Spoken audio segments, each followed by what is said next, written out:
Hey guys, Dasker here. This is the live rebroadcast of the Level BF and a Hub Tag Trifecta event, a 32 vs 32 event on both PC, Xbox One, and PlayStation 4.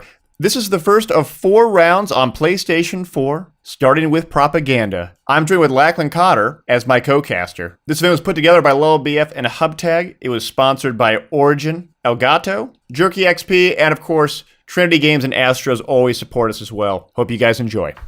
So it's going to be a pretty tough event, I'd say. Propaganda brings me back to the days of Bad Company 2, may I just say. I'm going to quickly go on over to a bird's eye view of this map here as much as I can. And as you can see, the left side of the map, Delta and Bravo, definitely a choke point, especially A and C being opposite each other. You know, very adjacent objectives, and we're seeing, I believe, we have Team Raw going out in power, quickly trying to take it to Objective Bravo and Objective Alpha, trying to push them back as much as they can. It looks like they're being completely obliterated, though. Yes. And as I was saying, you can see here, you know, real sort of Bad Company 2 design in these small housing areas over at Bravo. Yeah. And, you know, I can see a fight going down immediately right now. We've got some of the squad leaders pushing up. We've also got the other Team Raw, hanging back. They're going to push in a little while as well. And I reckon we're going to see a strong A game from the queue here, because I know Propaganda is one of their babies. They cherish this map. Yes, I'm looking at Team Raw in red. They have their 2 tanks sort of in the center courtyard area.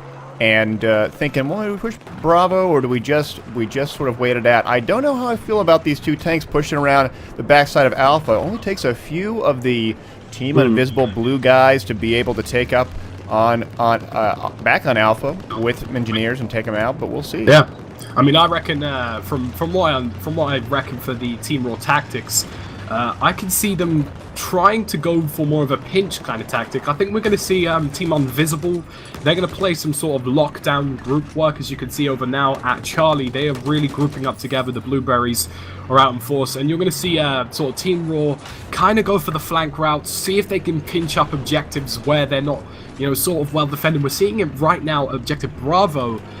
Team Raw is making a really strong push, fairly undefended at the moment from what we're seeing, and it looks like we're probably going to see these guys lose. Are you seeing what I'm seeing? Am I correct to say that someone has used the Battlefield pickup with the that has the new little machine gun, the unmanned? Ooh, the Raw. That's Starkiller 87X. I'm trying to go to third person to see if we can see him. Oh yeah, I'm watching him here. He's using the Raw. Yes. Lots of controversy about this little piece of equipment here. Now, this little machine has got a light machine gun on top, some grenade launchers in between, and it's so ready. Yes. You know, it's a little war machine. It's so prepared to, you know, really start laying down some kills. And you're seeing it right now going across range. Oh, he got one. He got Project Tonka. Oh, Tonka goes down. Starkiller.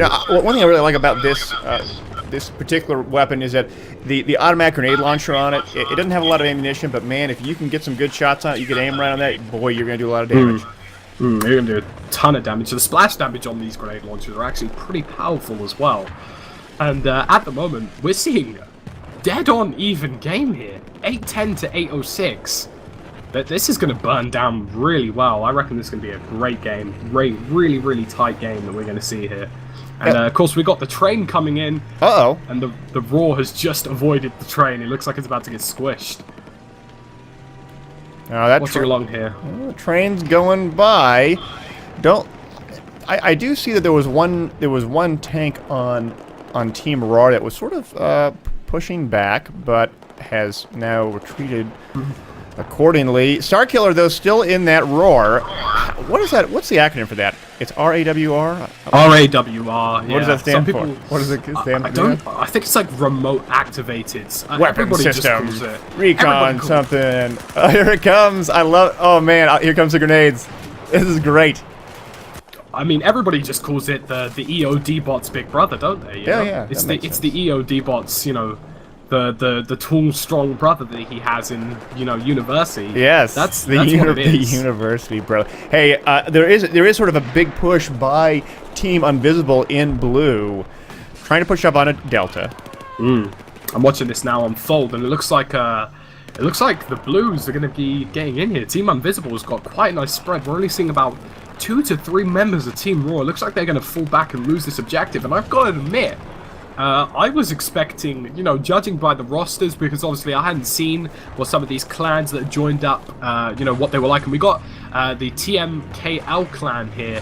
I wasn't expecting to see, you know, what these guys were like. I've never seen them play before. We also got the KU clan. And these guys are doing well. They are going for some true PTFO out here, burning the other Team Raw down to 720 tickets, which is pretty powerful at the moment. Yes, and I will say that what I really liked about what the red team was doing was that they had pushed on a Charlie, but they had a tank in between Charlie and Alpha, allowed them to hold it and kind of push away that counter push from Alpha to Charlie, taking it. But hey, Delta was easily taken by the blue team, and they still had the burn in their favor. If I was you, I would form up on now over at Charlie. We're seeing a full Team Raw push going straight for Alpha. Alpha has only got 1 tank and 3 infantry compared to what appears to be nearly 3 squads and a tank going up. It looks like a second tank is actually rolling in for Team Invisible, and he can do some damage here. If he can probably hold off Alpha if he does some damage. I mean, all the Alpha players on red team pushing up is just incredible. It's I love the sheer number of them.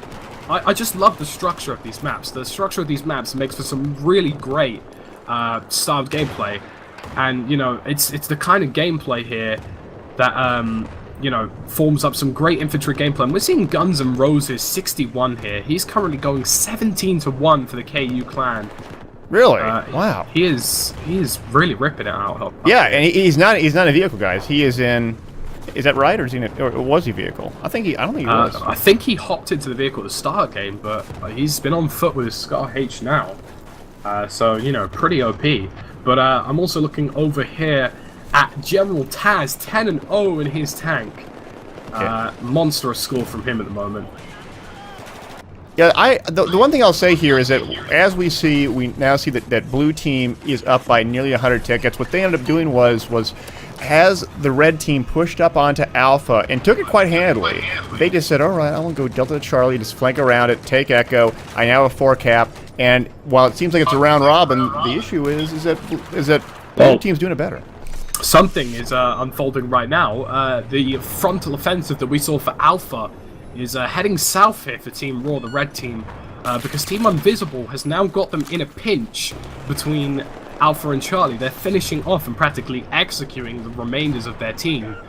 They've managed to somehow backrage their way back into Charlie whilst they were trying to push for Alpha, secure the objective. We're seeing General Taz and Tank here getting out of that hot zone. I'm surprised he's staying alive as long as he is. I could be speaking too soon. He's low, and he's down. General Taz. Yeah, General Taz.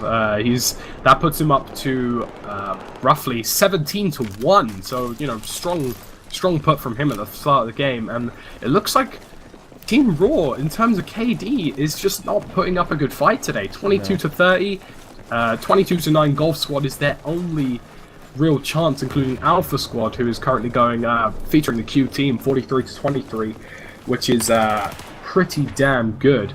So for those of you who are unaware, red team here is Team Raw, features the Q, and it features level BF members such as Project Tonka and Billy Eatwell and some of the regulars, and the other team is filled with clan and community members such as Team TMKL and I believe it's the RKU team or KU team, and they are Team Invisible, and they are, you know, we were just not expecting this kind of attack at the start of the game, were we?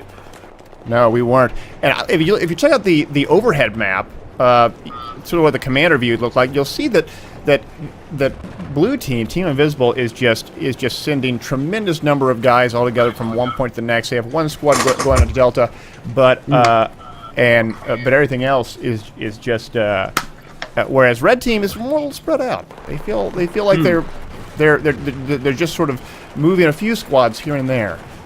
Team Invisible, they remind me of a real-time strategy kind of game at the moment. The way they're moving as a unit, going objective to objective. But what they're doing well is that as they're moving as a unit, you're seeing that squad leaders are hanging back at some of the objectives in order to allow them to be reinforced. which is, you know, quite a tactical move to make, because what you got to remember in this competitive match, the rule set is that you can only spawn on a squad leader or on an objective. You can't spawn on any old teammate. Literally, as I finished that sentence, they've done exactly as I anticipated them to. They have gone on over from Alpha to Bravo as a unit to Bravo, and they're just, you know, ripping it up. They are just really ripping it up. I'm watching Sorrel the Cat. I like how he's throwing those nades. He is trying to throw some covering fire down, all trying to cap that point. Yeah, it's a really, really big movement from them. You know, if I'm honest, as I was structuring these teams together, you know, it was just like a, you know, thinking, you know, all the Level BF guys together, all the Q together, this should be a strong outing for them. You know, this should be a real OP outing for them. And the other teams just come out in force, haven't they? It's just amazing to see. Yes, and unanticipated. And going to Baku's PT, he's in the Roar, which is the remote assisted weaponized robot. Something. Yeah, remote assisted weaponized robot. Got it. Yeah, Roar. Roar. Thank you, Wally. Or thank you, not Wally, thank you, Whitey, for letting me know about that. And General Taz has just died again, but he's going 20-2 at the moment for repping the Q team. And, you know, fair dues to him. He is helping Team Raw out. So I'm going to give you a bit of a background into Team Raw's name. Now, as we know, the DICE devs, they love their dinosaurs, don't they? They really do. They love their dinosaurs. They love their dinosaur Easter eggs. So, you know, these guys were just like, do you know what? Screw this, we're going to put Team Raw as one of the team names. I did a vote on Twitter and everyone was like, you got to have Team Raw, you got to have Team Raw. I was hoping for something kind of cool, like Team Velocity or something that sounds, you know, real pro kind of name. And these guys were just like, no, you got to do Team Raw. Yeah. It's in the nature, man. It's in the game. Now Soul Reaver, who is on Team Raw, is actually using the SUAV while he's waiting for his tank to get up. And it is up now, but I love the SUAVs. The SUAV is such a powerful, it's supposed to be a reconnaissance kind of drone to, you know, laser designate vehicles, but people are using it nowadays as like a mobile sort of run guys over. And yes. It's crazy.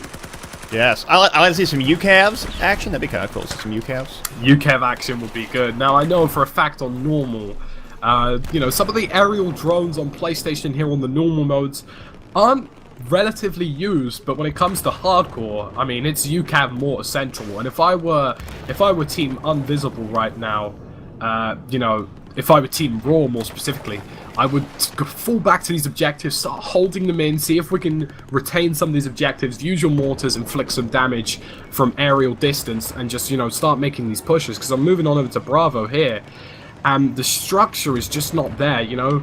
We're seeing Team Invisible move as kind of like a web. It's almost like a bluish web. And, you know, they're really structuring themselves well here, which is why they're capturing all of these objectives. Whereas Team Raw just appears to be sort of all about the place, and because of that, they're just being picked off in a crossfire. You know, I've just saw, you know, a squad leader being pinned down right now. And he's just been taken out. And I love this. This Bravo push by Invisible. That they're sending like 6 guys or so to Bravo. All the while, the Roar guys are just sort of walking around. They're sort of spreading their way out. And by the time they even got halfway to Alpha, their Bravo point is already being captured. Wow. Yeah, I know. Looks like the Charlie squad for Team Raw is really not faring up well at the moment. They are going 30-49. You know, KD isn't everything, but it's an important factor, and Team Invisible right now have got a 4-way web of Delta, Charlie, Alpha, and Bravo. Bravo being their most defended, and it looks like we're going to see Charlie lost to Team Raw. Hey, check out the mini-map, right, or the mega-map right now, because Alpha, you have like 2 squads of Team Raw pushing to Alpha, but hot on their trail is all these blue squad guys coming to flank them. This is not looking good for Team Raw. Yeah. Team Raw definitely are losing their A game. I'm literally just seeing, you know, all these squad leaders, they thought they had this objective. They thought they had this on lockdown. No. And, you know, just hot on their tail is 4 squad leaders from Team Invisible. It's just crazy. They're being taken out like flies. They're being picked off like flies. It's unreal what's going down. And Guns N' Roses here going 30-4. I believe he is using I think he's using a Scar H at the moment. Acting Ricka also there as well, 20-7. Acting Ricka using support class, using what I believe was the interesting move. Yes. The support class is pretty unappreciated on the new DLC. Most of the assignments for the new weapons, of course, made you use things such as the PDWs and, of course, the assault rifles. So as a result, support was kind of left in the dark. But I can tell you, cross-ranging it here, if you lock down some of these buses in the center of the map, and you start whipping out your light machine guns on bipods, you can cause some serious damage and some lockdown defense. Yes. It's 568 to 294 and counting in favor of Team Invisible. And with Team Roar only holding 2 points regularly, we do see a Charlie Alpha push by both teams. They are going to find each other in just a moment. Look at it, Sanders in 24. I mean, look at, I'm seeing this right now unfold between Alpha and Charlie. Team Invisible has taken all of its squad leaders and made a push for the Charlie objective, whilst Team Roar has got all of its attention to a tanker Bravo. And because of that, they're not even seeing this huge offensive which is going on the opposite end. It looks like they've just recognized it. But, you know, with the numbers that these guys have, I think this is going to be a strong fight to hold down Charlie. But, oh, wow, Team Roar's retreating. They are retreating from Charlie. Insane. Just, you know, I'm surprised with this kind of structure that Team Roar are playing this badly, unfortunately. But, you know, with these kind of maps, you know, what I will say is just the amount of focus and concentration on infantry, well played, you know, grouped together kind of infantry styles flowing well. You know, it's a key component, critical component of the DLC, and if you don't utilize that, then, you know, if you don't flow with the game, then you're just going to get picked off quite easily.